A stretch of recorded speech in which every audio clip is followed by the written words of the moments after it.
David est différent. David est celui qui a cru en Dieu parce qu'il avait confiance en Dieu. David agissait par confiance, mais Saül agissait par principe.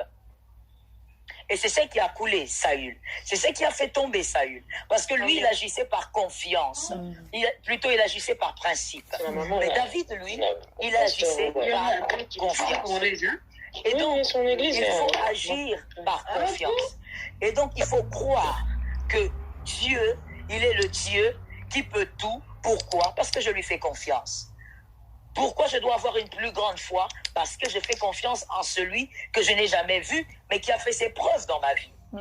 Tout ce que Dieu a accompli dans votre vie, c'est une manière de vous dire qu'il est capable de faire des plus grandes choses. Amen. Mais ce qu'il recherche d'abord, ce sont les élus qui ont confiance en lui. La foi est une affaire de confiance. Voilà pourquoi vous pouvez vous tuer à dire à quelqu'un, fais confiance en Dieu, crois en Dieu. Amen. Cette personne aura du mal parce que tout part de la confiance. C'est comme dans un foyer. Un homme aime sa femme, respecte sa femme parce qu'il a confiance en elle. Et vice-versa.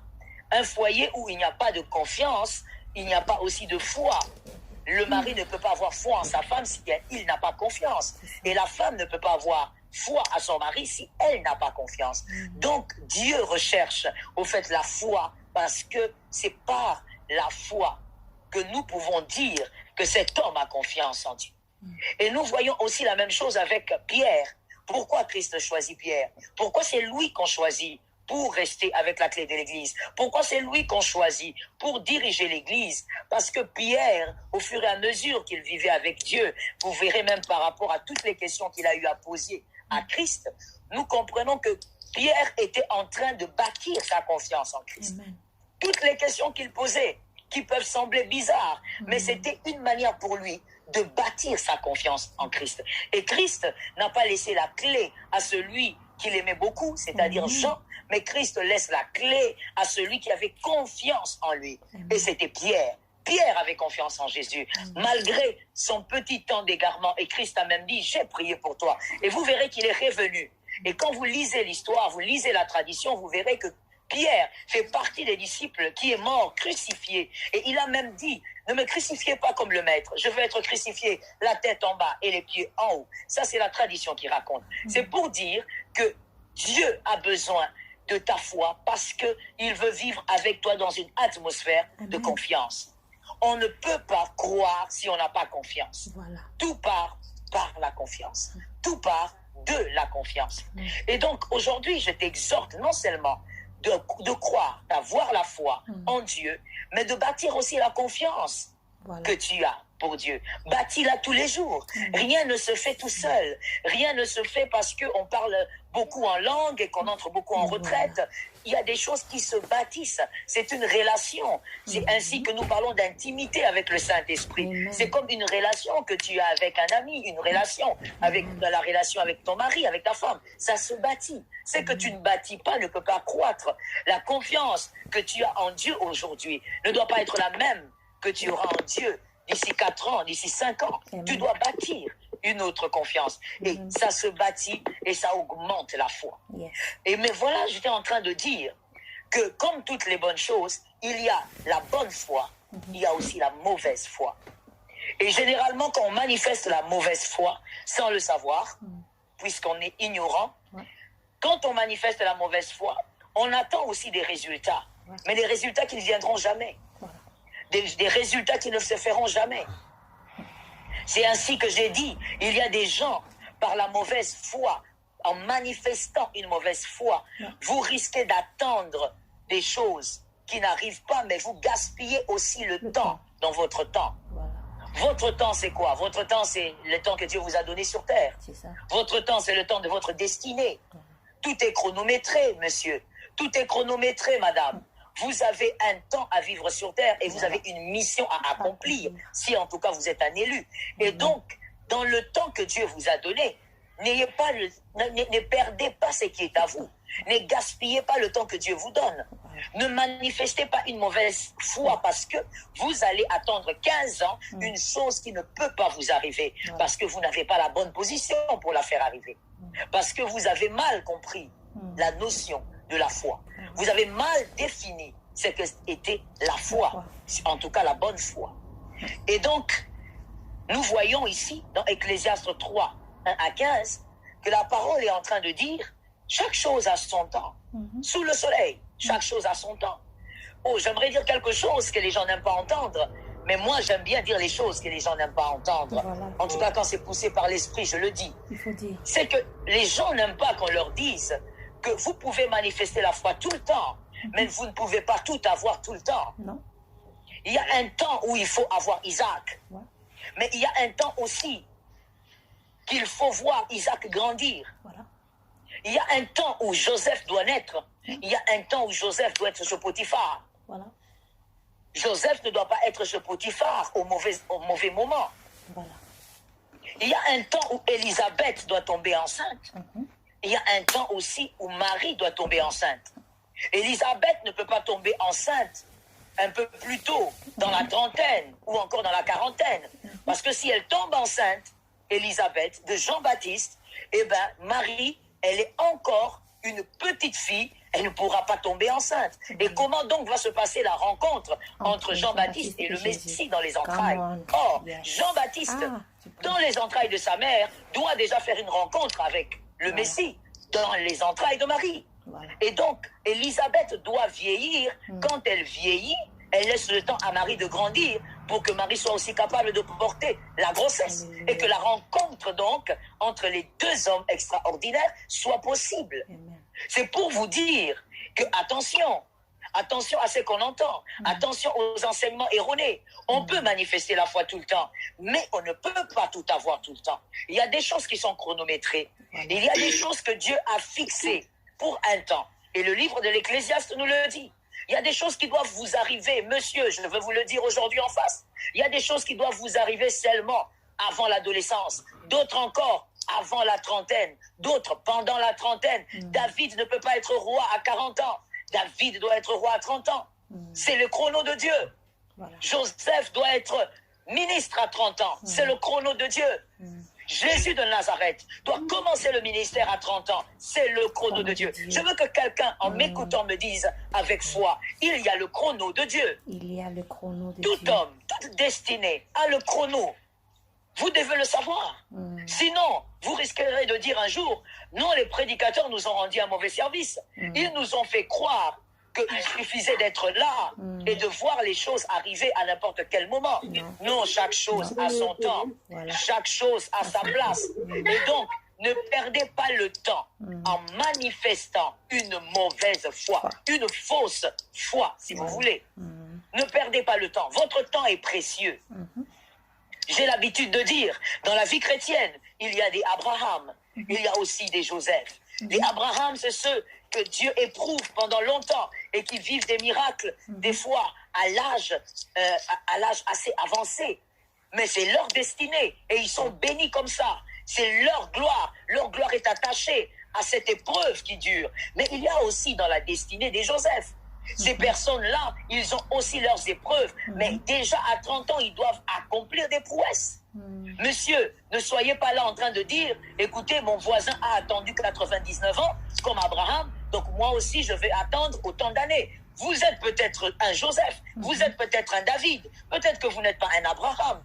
Donc, arrêtez de chronométrer votre temps selon le temps du frère ou de la sœur. Gagnez votre temps en préservant la bonne foi, la meilleure foi, la excellente de foi et refusez la fausse foi. Allons-y maintenant. C'est quoi la mauvaise foi? C'est quoi la fausse foi? Parce que si je dis la mauvaise foi, on risque de confondre parce que c'est un autre terme. C'est quoi la fausse foi? Une foi qui n'a rien à voir avec la compréhension biblique et qui nous fait perdre du temps. On attend des miracles qui n'arriveront pas parce que nous avons une fausse foi. Il y a évidemment plusieurs éléments. On ne pourra peut-être pas terminer ce soir, mais ce n'est pas grave. Dans ce que tu auras, Dieu va t'enseigner. Christ va t'enseigner.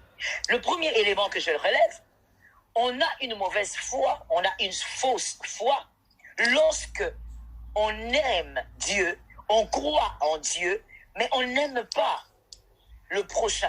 On n'aime pas l'offenseur. Je veux aller précisément vers l'offenseur.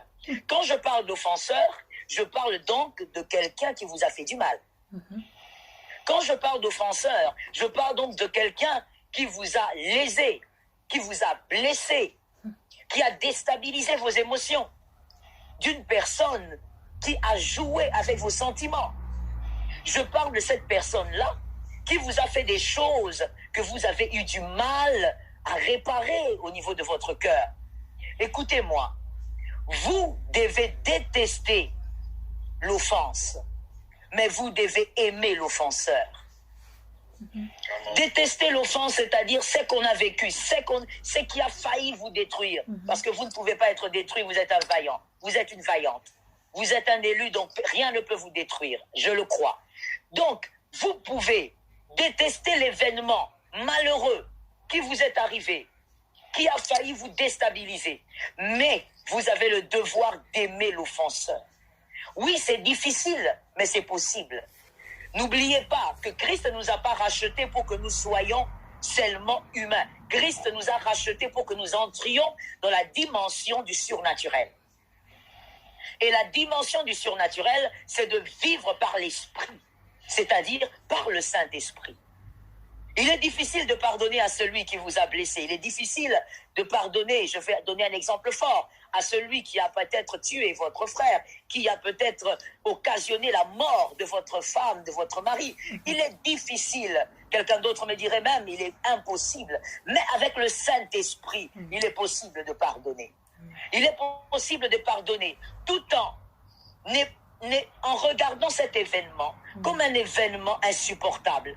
Mais amener son cœur à aimer l'offenseur. Pourquoi? Parce que l'offenseur d'aujourd'hui peut être le partenaire du ciel demain. Amen. C'est ça la vérité. C'est ça la vérité. On ne peut pas nier cela. Et nous voyons ça même avec le brigand, avec Jésus à la croix. On dit bien qu'il était brigand. Quand nous lisons, je ne sais pas si des fois vous réalisez, je ne sais pas s'il vous arrive d'actualiser cette histoire. On ne parle pas de cet homme comme étant un homme simplement méchant, mais on dit expressement brigand. Et tout ce qui est noté dans la parole de Dieu a son sens. On dit brigand pourquoi? C'est-à-dire, il était un meurtrier. Je ne sais pas comment toi tu considères le brigand dans le pays où tu es, mais essaye un peu d'y penser. Quand on appelle un homme brigand, c'est quoi un peu son CV? Le CV d'un brigand? C'est un violeur. C'est un destructeur. Il a peut-être eu à tuer des gens pour avoir ce qu'il voulait. Il a massacré des maisons parce qu'il devait voler. Il a fait des choses horribles. Mais regardez, c'est celui-là qui à la croix dit à Jésus, « Souviens-toi de moi. » Un brigand qui vit la gloire de Dieu avant Pierre, avant Jacques. Christ lui dit, « Aujourd'hui même, ne me parle pas de quand je reviendrai, aujourd'hui même. » Mais attends, on parle d'un brigand, un homme qui a détruit peut-être plusieurs familles. Mais comment peut-il vivre la gloire du royaume avant les hommes comme Pierre, comme Jacques, comme Jean, qui ont vécu des miracles avec Jésus? C'est pour seulement te dire, l'offenseur d'hier peut être ton collègue du royaume demain. Voilà. Et donc, comment vas-tu faire pour que celui-là devienne le collègue de demain si tu ne peux pas l'aimer? Parce qu'on ne peut pas prier pour une personne qu'on n'aime pas. Voilà. Mais regardez, nous remplissons les églises. Nous sommes pleins sur les réseaux sociaux en train de dire, nous avons la foi. Mais écoute, la fausse foi, c'est de dire que tu aimes Dieu que tu ne vois pas, alors que tu ne peux pas aimer celui que tu vois. Voilà. Il y a beaucoup de gens que nous n'aimons pas. Et même en tant que chrétiens, nous avons trouvé des belles phrases, des phrases bien maquillées. On a mis quelques make-up à certaines phrases pour nous sentir bien dans notre mal. Vous entendrez quelqu'un dire, non, c'est pas que je ne l'aime pas, mais bon, je ne le sens pas. Je préfère être dans mon coin. Au fait, on a tellement des mots. La chair nous a donné tellement de justifications pour justifier notre comportement désagréable, notre comportement qui n'a rien à voir avec le christianisme, avec la foi réelle. Tu es dans les retraites, tu es dans les jeûnes, tu parles beaucoup en langue, même pendant 1 heure. Mais écoute, le monsieur qui s'assoit à côté de toi à l'église, tu ne le supportes pas. Voilà. Tu ne le supportes pas pour une histoire qui s'est passée il y a 6 ans. pour une histoire qui s'est passée il y a 10 ans, pour une histoire qui s'est passée il y a une semaine. Moi, j'ai l'habitude de dire ceci. Écoute, si tu ne pardonnes pas l'offenseur d'hier, si tu ne pardonnes pas l'offenseur d'aujourd'hui, alors ton cœur sera une prison. Voilà. Ton cœur sera plein comme Alcatraz. Pourquoi je le dis? Parce que on t'a offensé hier, on t'offensera encore demain. Ne t'en fais pas, madame. Ne t'en fais pas, monsieur. On t'a offensé hier, en 2024, en 2025, quelqu'un d'autre te blessera. Voilà. C'est une évidence. Voilà. Nous sommes sur la terre, nous ne sommes pas encore au ciel. Voilà. Si tu décides aujourd'hui d'emprisonner toutes ces personnes qui t'offensent, eh bien, je te dis, la vérité, ton cœur va ressembler à Alcatraz. Voilà. Et finalement, quel type de foi nous manifestons? Lorsque nous lèvons nos mains, qu'est-ce que nous présentons à Dieu? Dire que tu seras béni, c'est trop facile, je peux te le dire. Mais moi, j'ai envie de te dire la vérité pour que tu saches que au-delà de la foi, il faut manifester la bonne foi. Sinon, tu es en train de perdre le temps. Tu perds le temps dans ta destinée. Tu demandes des choses qui n'arriveront pas et tu diras, pourquoi Dieu ne m'exauce pas? Dieu ne t'exauce pas parce que tu n'as pas la bonne position spirituelle. Voilà. Regarde ce que Jacques dit, l'apôtre Jacques dit ceci.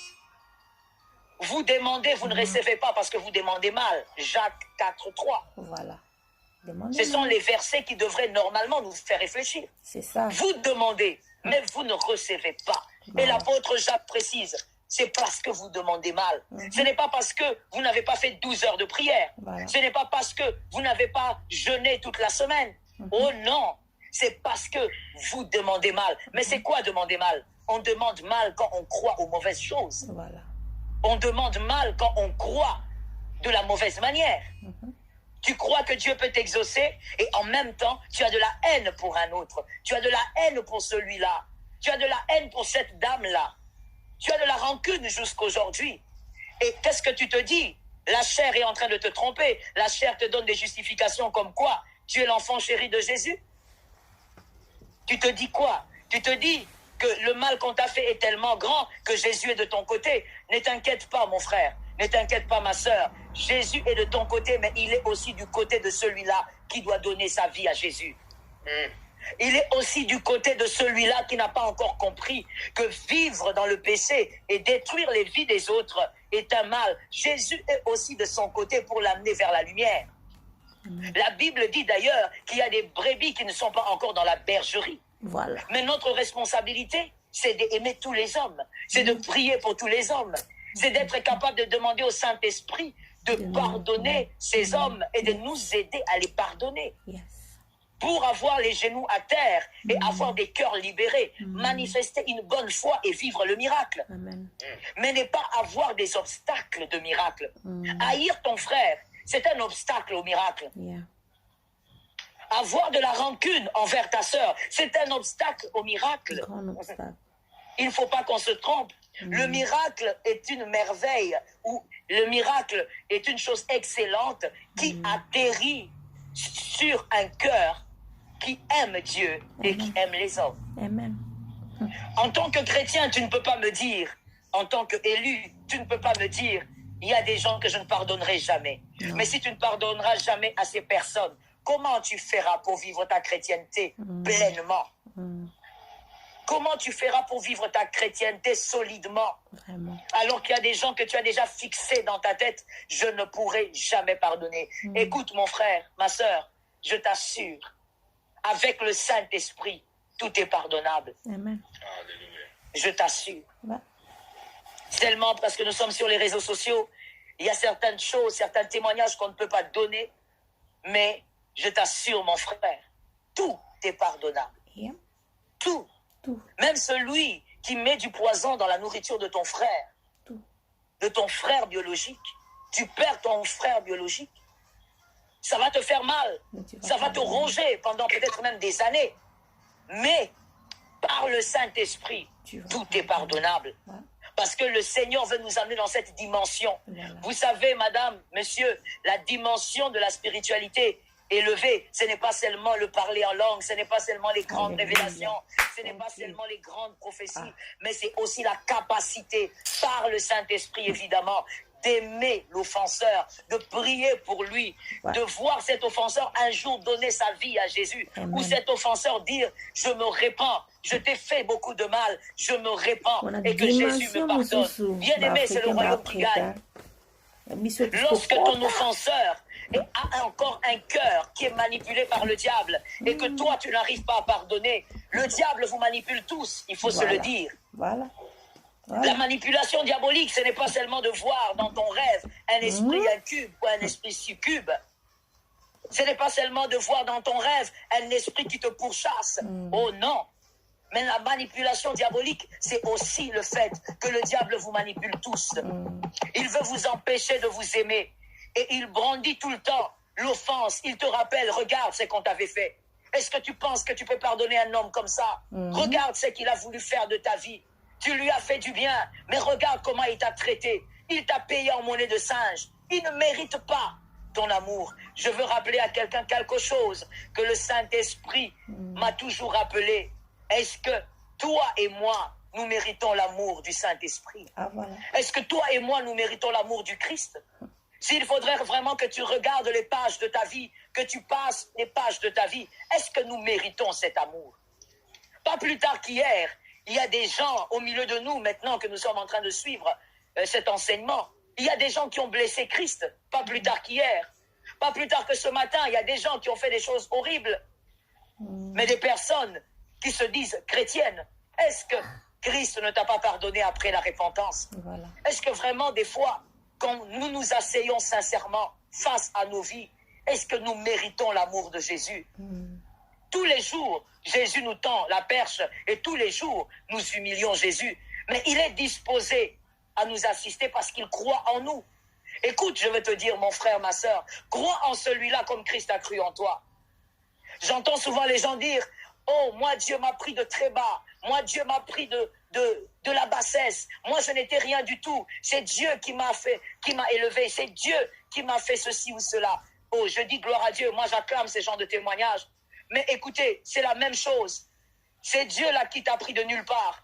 C'est Dieu-là qui a cru en toi alors que tu n'étais pas capable de vivre avec lui convenablement. Mais à chaque fois que tu pèches, Dieu continue à croire en toi. Amen. Crois aussi en ce frère-là. Crois aussi en cette sœur-là. Ce n'est pas la chair qui le permet, c'est le Saint-Esprit. L'intimité avec le Saint-Esprit, ce n'est pas seulement pour recevoir des prophéties. L'intimité avec le Saint-Esprit, c'est pour qu'il t'apprenne aussi à pardonner l'impardonnable.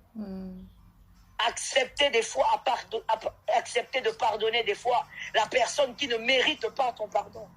Écoute, parce que je sais que je m'adresse à quelqu'un. Cette personne ne mérite pas ton pardon. Cette personne t'a fait trop de mal. Cet homme ne mérite pas ton pardon. Mais tu vas pardonner pas à cause de lui. Tu vas pardonner à cause de ce que tu es. Tu es de la race des élus. Amen. Tu es dans un sacerdoce royal. Amen. Tu fais partie d'un peuple saint. Et donc tu as la capacité par l'esprit de pardonner à celui-là. Et tu seras un modèle, non seulement de sainteté, mais un modèle aussi de pardon. Et là, lorsque tu pourras manifester ta foi sera convenable. Le diable ne va pas t'accuser. Rappelez-vous du prêtre Josué. Il se présente devant Dieu, le diable commence à l'accuser. Le diable dit, il a des vêtements sales, comment tu vas l'exaucer? C'est comme ça que le diable souvent nous accuse. C'est comme ça qu'il nous accuse. Tu veux exaucer cet homme, mais regarde, il est même incapable de pardonner. Tu veux exaucer sa foi, mais regarde, il est incapable d'aimer son prochain comme lui-même. Oh, ayons la bonne foi. Et la bonne foi va au-delà de l'offense. Je ne te dis pas que tu le feras par toi-même. Je te dis que tu le feras par le Saint-Esprit. Mais tout commence par un désir. Ce que vous ne désirez pas ne peut pas arriver. Si vous ne désirez pas pardonner, cela ne pourra pas arriver. Mais quand vous allez prendre la décision de pardonner, c'est en ce moment-là que le Saint-Esprit entre en jeu. Je veux que quelqu'un là où il se trouve acclame pour le Saint-Esprit. Acclame simplement pour le Saint-Esprit. Parce que quand le Saint-Esprit entre en jeu, ce sont des choses extraordinaires qui arrivent. Quand le Saint-Esprit entre en jeu, c'est là que vous dites comment ça s'est passé. Quand le Saint-Esprit entre en jeu, vous vous posez la question, comment j'ai fait pour pardonner à cet homme? Quand le Saint-Esprit entre en jeu, vous dites, mais comment Comment ça a commencé? Je ne me rappelle pas à quel moment j'ai commencé à oublier, j'ai commencé à pardonner. Le Saint-Esprit a juste besoin que tu puisses lui laisser la place, croire que tu peux pardonner. Et lui va faire le reste. Et il va faire le travail le plus merveilleux, c'est-à-dire toucher un cœur, toucher ton cœur. Et là, quand tu manifesteras la foi, oh ma sœur, Dieu agira. Quand tu manifesteras la foi, Dieu accomplira des prodiges. Regardez ce que Dieu fait. Non, Dieu est terrible. J'aime le Seigneur Jésus-Christ. Dieu promet à Abraham un enfant. Dieu dit à Abraham, tu auras un fils. Tu auras Isaac, le fils de la bénédiction. Et à un moment donné, Dieu se manifeste. Et il se manifeste avec 2 anges. Abraham reconnaît 3 hommes simplement. Et Abraham les reçoit. Et quand Dieu arrive, il dit à Abraham, écoute, je veux quelque part. Et Abraham qui dit, mais où exactement? Et Dieu dit, nous ne pourrons pas cacher ceci à notre ami Abraham. Je veux détruire Sodome et Gomorrhe. Alors que Dieu est en train de parler ainsi, j'aimerais vraiment qu'une sœur, qu'un frère m'écoute. Alors que Dieu parle à Abraham, révèle à Abraham son projet de destruction sur Sodome et Gomorrhe, Dieu n'a pas encore donné Isaac. Il n'a pas encore donné Isaac. La promesse plane encore. Et Dieu dit à Abraham, je veux détruire. Mais quand Dieu parle à Abraham sur Sodome, Dieu sait que c'est là où il y a le neveu d'Abraham. Alors que le neveu d'Abraham n'a pas quitté Abraham dans les disputes, c'est vrai. Mais quand même, pour quelqu'un que Abraham avait pris depuis chez lui, quelqu'un qu'Abraham avait protégé, il s'était occupé de lui et de sa famille. Lot arrive au niveau où il dit, moi je veux prendre la plaine, c'est-à-dire il choisit le meilleur endroit. Alors qu'il pouvait dire, écoute mon oncle, tu as tellement fait des choses dans ma vie, tu as tellement fait des bonnes choses pour moi, choisis, moi je veux prendre ce qui va rester. Mais Lot se précipite, il dit, moi je choisis la plaine. Alors le mauvais côté là, monsieur Abraham, tu peux prendre. Donc c'est quelqu'un comme ça, qui est à Sodome et Gomorrhe. Mais Lot, pendant qu'il est à Sodome et Gomorrhe, il ne sait pas qu'on va détruire. Abraham est informé qu'on va détruire. Quelque part, c'est quand même un neveu qui n'a pas été très reconnaissant, on va le dire. C'est un neveu qui n'a pas été très reconnaissant envers tout ce que son oncle avait fait pour lui. Mais Abraham qui dit, est-ce que tu vas tuer s'il reste autant d'hommes? Abraham est descendu jusqu'à dire, s'il reste un seul homme. En fait, Abraham continue à prier, continue à intercéder, continue à aimer une personne qui n'a pas été assez reconnaissante. Voilà. Une personne qui n'a pas été assez reconnaissante envers lui. Un neveu qui n'a pas vraiment honoré son oncle. Parce que regardez, lisez l'histoire. Il est sorti avec Abraham, c'est Abraham qui avait la vision. C'est Abraham qui avait l'appel. Abraham a accepté de protéger toute sa famille. La richesse de Lot ne provient pas que de lui-même. Ça s'est accru aussi à cause de l'alliance d'Abraham. Mais cet homme, quand il part, il quitte Abraham sans regarder derrière. Il ne dit pas un merci. Il ne dit pas, tu as fait tellement de choses pour moi, eh bien, je te laisse choisir le meilleur endroit. Moi, je veux prendre ce que tu vas me donner. Mais c'est à cet homme-là. C'est à cet homme-là que Abraham, il intercède, il prie, il parle à Dieu, il dit à Dieu, non, tu ne peux pas détruire cet endroit s'il y a un seul homme. Il arrive à sauver Lot, alors qu'il avait devant lui un neveu qui n'était pas assez reconnaissant. Voilà. C'est pour te dire simplement que pourquoi Dieu vient en ce moment-là, pourquoi Dieu vient parler à Abraham de Lot en ce moment-là, alors que leur séparation, elle n'était pas très bonne. Très bon. Parce que Dieu a besoin de ça. Dieu a besoin que tu restes un élu. Voilà. Si le cœur d'un autre peut être mauvais, que ton cœur à toi reste un cœur divin. Si le cœur d'un autre peut être le cœur d'un monstre, que ton cœur à toi reste le cœur d'un homme, d'une femme divine ou divin. Amen. J'ai l'habitude de dire, ne deviens pas un monstre parce que les hommes sont des monstres envers toi. Ne deviens pas un Caïn parce que les autres ont des cœurs mauvais. Mais sois capable dans ta foi, de prier, de demander au Seigneur que tu sois un modèle de pardon. Que tu sois capable de pardonner. Que tu sois capable de dire, c'est difficile, mais c'est par le Saint-Esprit. Les chrétiens, nous avons l'habitude de croire que Dieu est celui qui ouvre les yeux des aveugles. Quand on dit ça, tout le monde dit Amen.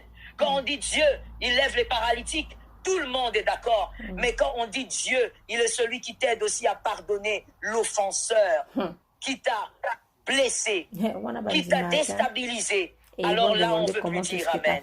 Là, on ne veut plus croire que c'est vraiment ce que Dieu veut pour nous. Là, on veut simplement que Dieu frappe l'offenseur, que Dieu maudisse l'offenseur. Écoutez, pourquoi Dieu a dit à moi la vengeance, à moi la rétribution? Parce que Dieu veut que toi, tu restes divin. Que tu gardes ton cœur, que tu gardes le cœur de Dieu. Je reste divin. Il veut que toi, tu gardes le cœur d'un élu, Amen. le cœur d'un enfant de Dieu. Amen. Et c'est ça la bonne foi. Amen, amen, amen. C'est un Amen. cœur comme ça que Dieu arrive à honorer. C'est un cœur comme ça que Dieu arrive à exaucer. Amen.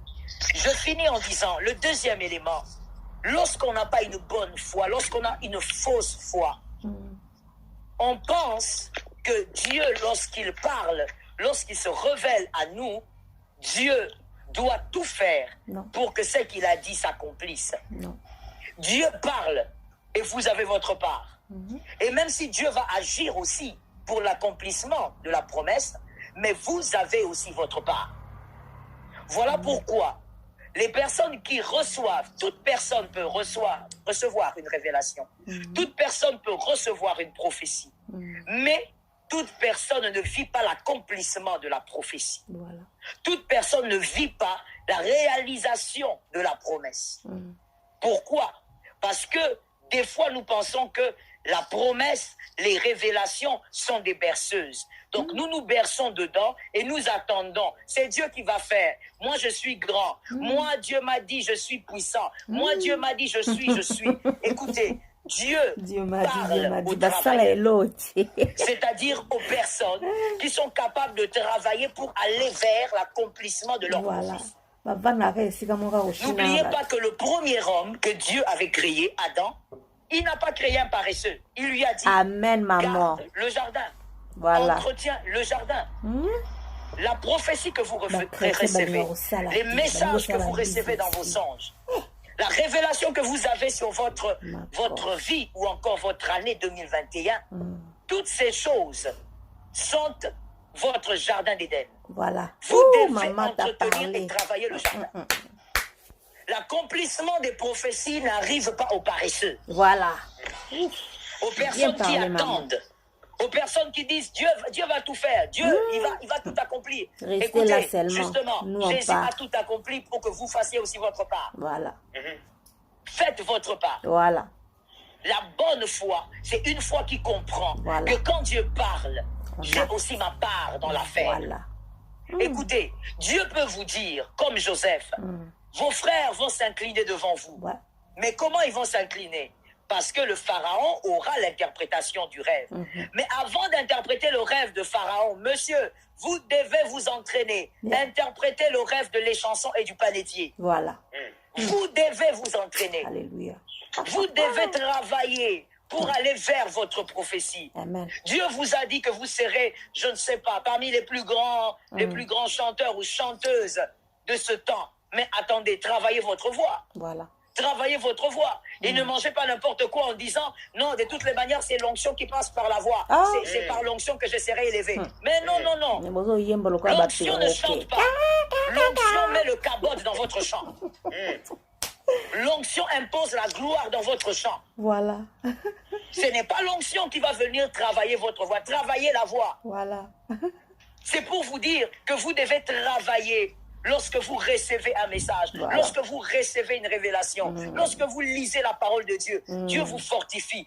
Lorsque vous avez la foi, que votre foi vous amène à un travail, à faire quelque chose pour vous permettre de vivre ce que vous attendez. Ruth, elle a été mariée dans la famille de Naomi. Le mari meurt, Mais elle dit, écoute, ton Dieu sera mon Dieu. Voilà. Là où tu mourras, je mourrai. Voilà. Je reste avec toi. Voilà. Ruth a accepté d'aller avec cette femme qui n'avait rien, qui avait dit qu'elle n'avait rien. Mais écoutez, lorsque Ruth arrive à Jérusalem, en Israël, qu'est-ce que Ruth fait? Ruth commence à glaner. Ruth, elle ne s'arrête pas là. Boaz ne va pas venir te trouver dans la maison. Va dehors. Voilà. Tu dois glaner. Boaz ne va pas te pointer alors que tu es Ruth. Si tu es dans la chambre, Boaz va te voir dans le champ en train de glaner. Voilà. Il faudrait que tu travailles selon la vision, selon la révélation reçue. Merci. Pour aller vers l'accomplissement. Dieu a sa part, toi aussi tu as la tienne. Généralement, lorsqu'on a une fausse foi, on reçoit les messages, on reçoit l'ainsi dit le Seigneur et on attend. Voilà. On dit Dieu est un Dieu qui fait des miracles. On dit Amen et on attend. Non, il ne faut pas attendre. Il y a quelque chose que tu dois faire. Va vers l'accomplissement de ce qu'on t'a dit. Voilà. Et pour y aller, travaille ce que le Seigneur t'a dit. Amen. C'est important. Daniel, on a dit de lui, il avait un esprit supérieur. C'est que la Bible dit. Et on a vu comment il a régné sur Babylone avec les postes qu'il avait pu occuper. Mais la Bible nous révèle aussi que Daniel était un homme de prière. On nous dit combien de fois? 3 fois par jour, il était en train de prier. Le regard vers Jérusalem, il était en train de prier. C'est-à-dire, on peut avoir la foi. On peut manifester la foi. Mais écoutez, il y a la part du travail. Il y a la part de l'action, si vous voulez. Il y a la part de l'action. Vous devez entrer en action lorsque vous dites « je crois ». C'est comme ça que l'apôtre Paul va même jusqu'à dire la foi est une démonstration des choses qu'on espère. C'est une démonstration. Vous devez démontrer que vous croyez. Voilà. Dieu a dit que vous serez un homme politique important dans un pays quelconque. Mais travaillez-y. Écoutez, monsieur, vous avez dit vous n'irez même pas à l'université, vous ne voulez pas y aller, et vous dites, moi j'ai reçu le message, Dieu m'a dit, je serai un homme politique influent dans tel ou tel autre pays. Attendez, est-ce que vous croyez que Dieu, à cause de la foi, que Dieu, il produit des médiocres? Dieu ne produit pas des médiocres. Alléluia. Dieu produit des hommes excellents. Voilà. Et comme il produit des hommes excellents, Dieu produit des travailleurs. Voilà. Ainsi, moi, j'ai l'habitude de dire aux jeunes frères, si vous êtes à la permanence à l'église, pour certains qui comprennent, si vous êtes là, soyez à la permanence pendant un temps. À un autre moment, sortez de là. Voilà. Sortez de là et allez faire ce que vous pouvez faire. Merci. Tout ce que vous pouvez faire sans que cela ne vous mène au péché. Voilà. Tout ce que vous pouvez faire sans que cela ne vous mène en enfer. Mais faites-le. Utilisez vos mains pour faire quelque chose. Mais ne vous dites pas, nous sommes là, nous prions, nous croyons que la prière de 12 heures va nous donner de l'argent. Faites attention, monsieur. Vous risquez d'entrer dans un système ou dans un monde que vous ne maîtrisez pas. Soyez capable. Regardez ce que Jésus dit. On vient, on dit à Jésus, il faut payer l'impôt. Il dit, ok, donnez ce qui est à César, et donnez ce qui est à Dieu. Mais quelle était l'instruction du Christ? Voilà. Pour avoir cette monnaie, qu'est-ce que Christ avait dit? Christ avait dit, allez, pêchez, et il y aura un poisson, et de lui vous sortirez la monnaie. Voilà. Mais attendez, vous voulez la monnaie avant de pêcher? C'est ça le problème. C'est ça quand on manifeste une fausse foi. Voilà. Aujourd'hui, nous les chrétiens d'aujourd'hui, nous voulons l'argent sans péché. Or, Jésus a dit, allez, vous prendrez un poisson. Vous prendrez d'abord un poisson. Voilà. Faites d'abord quelque chose.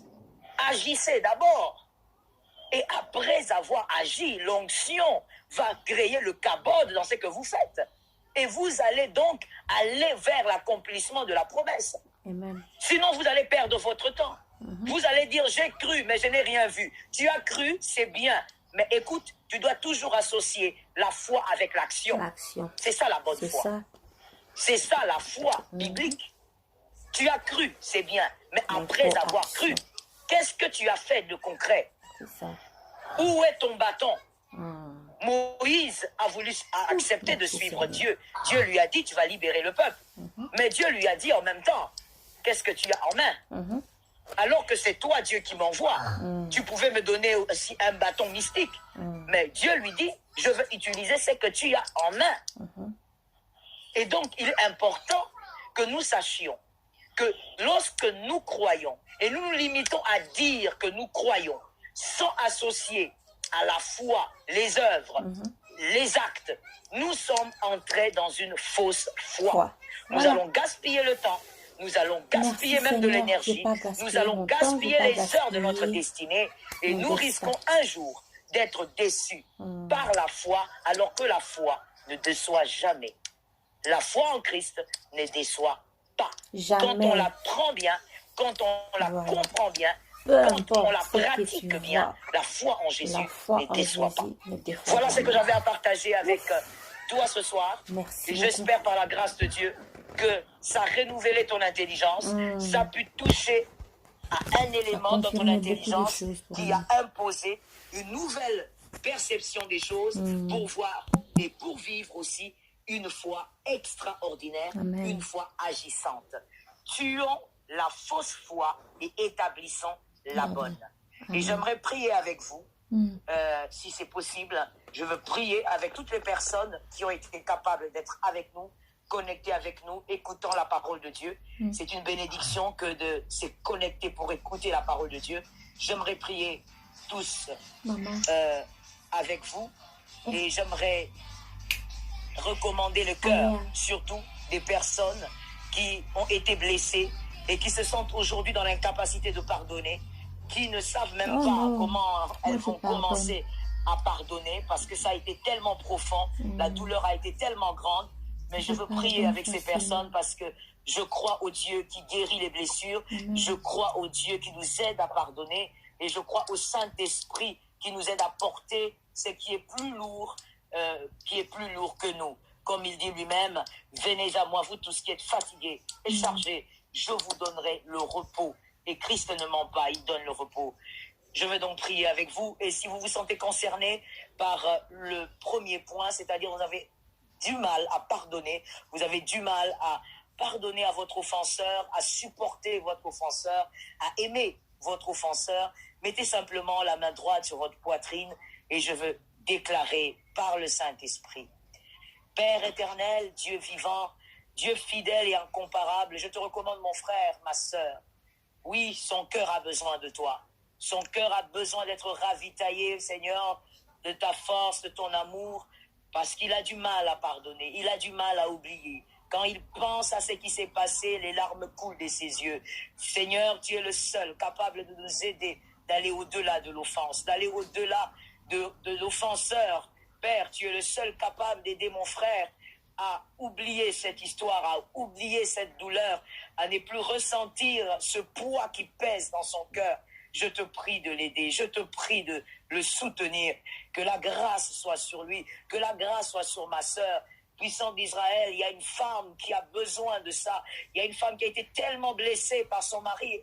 Elle a besoin que tu l'aides, elle a besoin que tu l'aides à pardonner. Seigneur, tu en es capable. Tu es celui qui confond le diable. Tu es celui qui confond les pensées du diable, qui Père, se sont installées en elle pour lui faire croire que c'est impossible. Mais avec toi, Jésus, tout est possible. Et tout est possible aussi à celui qui croit. Oui, je crois, Seigneur, que tu l'aides. Tu l'aides, tu lui donnes des paroles de consolation, des paroles qu'aucun homme ne peut sortir, mais que seul toi peux donner pour une véritable guérison. C'est au nom de Jésus que j'ai ainsi prié.